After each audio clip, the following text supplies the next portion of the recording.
تو یہ ضعیف ہے. لیکن روایت کیا ہے وہ روایت آئی ہے, اور اس کے برعکس صحیح روایت ہے کیا وہ بھی رکھوں گا. واقعہ سن لیجئے. واقعہ یہ کہ ماں عائشہ رضی اللہ عنہا فرماتی ہیں, مطلب اس روایت کے اعتبار جو ضعیف ہے ترمذی کی, اس روایت میں الفاظ سنیے. وہ کہتی ہے کہ ایک رات میں سوئی ہوئی تھی اور رسول اکرم صلی اللہ علیہ وسلم اٹھ کر بستر سے چلے گئے. میں خاموشی سے اٹھی اور پیچھے پیچھے آپ صلی اللہ علیہ وسلم کے چلی, اور آپ صلی اللہ علیہ وسلم چلتے ہوئے بقیع میں پہنچ گئے. بقیع جو جنت البقیع جسے ہم کہتے ہیں, جو قبرستان ہے, بقیع میں پہنچ گئے. اور بقیع میں پہنچ کر آپ نے ہاتھ اٹھا کر دعا کی. جب رسول اللہ صلی اللہ علیہ وسلم واپس آئے تو میں بھاگنے لگی تاکہ کہیں رسول اللہ مجھے دیکھ نہ لے. میں دوڑتی ہوئی پہلے پہنچی اور آ کر بستر پر لیٹ گئی. جب رسول اللہ گھر میں داخل ہوئے تو آپ نے دیکھا میری سانس پھول رہی تھی. آدمی سو رہا ہے لیکن سانس اسپیشل پھول رہی, مطلب وہ پیچھے تھا. تو رسول اللہ نے مجھ سے کہا, اے عائشہ کیا تم مجھ پر شک کرتی ہو کہ اللہ کے رسول ناانصافی کریں گے تمہارے ساتھ؟ تو ماں عائشہ نے کہا کہ اللہ کے رسول مجھے شک ہوا تھا کہیں آپ مجھے چھوڑ کر, چونکہ باری تو میری تھی, کہیں آپ مجھے چھوڑ کر جا کر جو ہے دوسری بیوی کے پاس تو نہیں چلے گئے. مجھے شک ہوا اس چیز کا, کہیں آپ دوسری اہلیہ دوسری بیوی کے پاس تو نہیں چلے گئے آپ. ٹھیک ہے, اب آئیے, یہ روایت ضعیف تھی, یاد رکھیے حدیث ضعیف تھی. اس حدیث میں جو باتیں پتہ چلتی ہیں وہ یہ ہیں. سب سے پہلے کہ رسول اکرم صلی اللہ علیہ وسلم خاموشی سے بقیع گئے تھے. آپ نے اپنے اہلیہ کو جو اپنے بازو سو رہی تھی اس کو اٹھانا بھی پسند نہیں کیا. مائی عائشہ پیچھے دھیرے دھیرے جا کر اس مسئلے کو دیکھتی ہے کیا ہو رہا ہے, واپس آ کر لیٹ جاتی ہے. اگر نعوذ باللہ مائی عائشہ پیچھے نہیں جاتی, وہ چیز نہیں دیکھتی, تو رسول اللہ صلی اللہ علیہ وسلم نے یہ رات ہم سے چھپا لی تھی.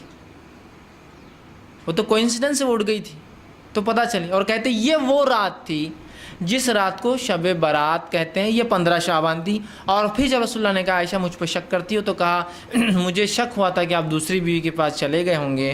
پھر رسول اللہ نے فرمایا مجھ سے, وہ کہتی ہے کہ اے عائشہ آج کی رات کی فضیلت ہے کہ اللہ سبحانہ تعالیٰ, 15 شعبان کی فضیلت ہے کہ اللہ سبحانہ تعالیٰ اس روز لوگوں کی مغفرت کرتا ہے, اور اتنے لوگوں کی مغفرت کرتا ہے جیسے بنو کلب کی بکریوں کے بال جتنے اتنے لوگوں کی مغفرت کرتا ہے. تو یہاں مائی عائشہ کا اپنے شوہر پر رسول اللہ پر شک کرنا, اگر وہ نہ جاتی تو اس رات کا ہم سے چھپ جانا, کیا آپ امید کرتے ایک رسول سے کہ وہ اتنی افضل رات کو خاموشی سے منائیں؟ جبکہ رسول اللہ صلی اللہ علیہ وسلم رمضانوں میں 10 راتوں تک, روایت میں آتا عائشہ فرماتی ہے, ہمارے دروازوں پر, اپنی ازواج کے دروازوں پر دستک دیتے اور اٹھا کر کہتے جاگو عبادت کرو. حالانکہ وہ 5 میں سے کوئی ایک, لیکن رسول اللہ پوری 10 جاگتے تھے. جاگو اور عبادت کرو, یہ قدر ہو سکتی ہے. جہاں یہ نبی قدر میں اٹھا رہا ہے, وہیں کیا وہ نبی 15 کو اتنی افضل رات تو خاموشی سے نکل جائیں گے؟ اور ماں عائشہ نہ اٹھتی تو رات تو چھپ گئی تھی ہم سے, ہے نا. لیکن یہ روایت ضعیف ہے. اس کے برعکس صحیح روایت کیا میں آپ کو رکھتا ہوں, صحیح مسلم میں یہ روایت آتی ہے اور صحیح روایت ہے یہ. اس کے الفاظ یوں ہیں, آپ فرماتے ہیں جب تم سو رہی تھی, جب تم سو رہی تھی, مطلب مائی عائشہ رسول اللہ کی آنے کے بعد جاگی اور جاگ کر پوچھا اللہ کے رسول آپ کہاں گئے تھے؟ تو رسول اللہ وہ واقعہ فرما رہے کیا ہوا, تو فرماتے ہیں کہ جب تم سو رہی تھی تو میرے پاس جبرائیل آئے, آہستہ سے مجھ سے بڑے دھیرے سے کہا, اور میں نے بھی جبرائیل کو آہستہ اور دھیرے سے واپس جواب دیا. وہ اندر آنا چاہتے تھے گھر میں, لیکن اس لیے نہ آ سکے اس لیے کہ عائشہ تم کم کپڑوں میں تھی, کیونکہ تم سو رہی تھی, اپنے حال میں تھی, اور جبرائیل ایسی حالت میں میرے گھر میں داخل نہیں ہو سکتے تھے جبکہ تم کم کپڑوں میں سو رہی تھی.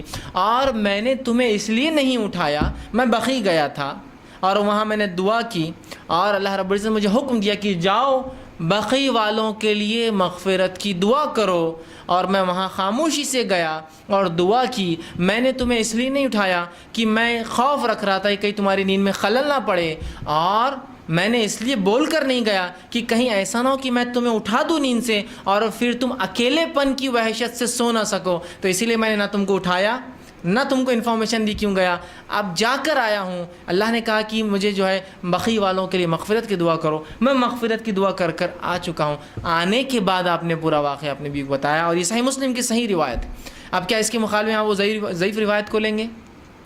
پورا وہی واقعہ, وہی دعا کا تذکرہ, کوئی 15 شعبان کا تذکرہ نہیں, کوئی شب برات کا تذکرہ نہیں. اور اس کی شرح میں مفسرین لکھتے ہیں، معاف کرنا جو ہے محدثین لکھتے ہیں اس کی شرح میں کہ یہ جو آپ صلی اللہ علیہ وسلم کا بقیع میں جانے کا جو واقعہ ہے، اس کے تعلق سے ایک روایت آتی ہے کہ آپ اپنے وفات سے 5 روز پہلے بقیع میں گئے تھے، 5 روز پہلے. اور آپ کی وفات کب ہوئی سب کو پتہ ہے، پیدائش نہ بھی پتہ ہوں گی تو وفات تو سب کو پتہ ہے، وہ ہے 12 ربیع الاول. تو 12 ربیع الاول سے 5 دن پہلے کیا ہوتا ہے؟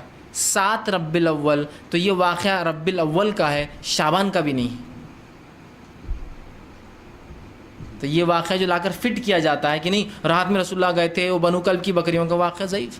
اور جو صحیح روایت مسلم کی ہے اس میں کوئی تذکرہ نہیں 15 کا، کوئی تذکرہ نہیں شعبان کا، کوئی تذکرہ نہیں کسی مہینے کا. لیکن اس کی شرح میں جو ہے جو محدثین لکھتے ہیں کہ یہ تب ہوا تھا. اگر اس کو نہ بھی مانے شرح کو چھوڑ دیں تو اس واقعے میں کوئی سے، اور اوپر والی روایت ضعیف تھی یاد رکھیے. اب تو آپ ضعیف کو مانیں گے اور پورے زندگی کے اعمال اس پہ انحصار کریں گے، ایک صحیح روایت جو آ چکی ہے اس پہ عمل کریں گے.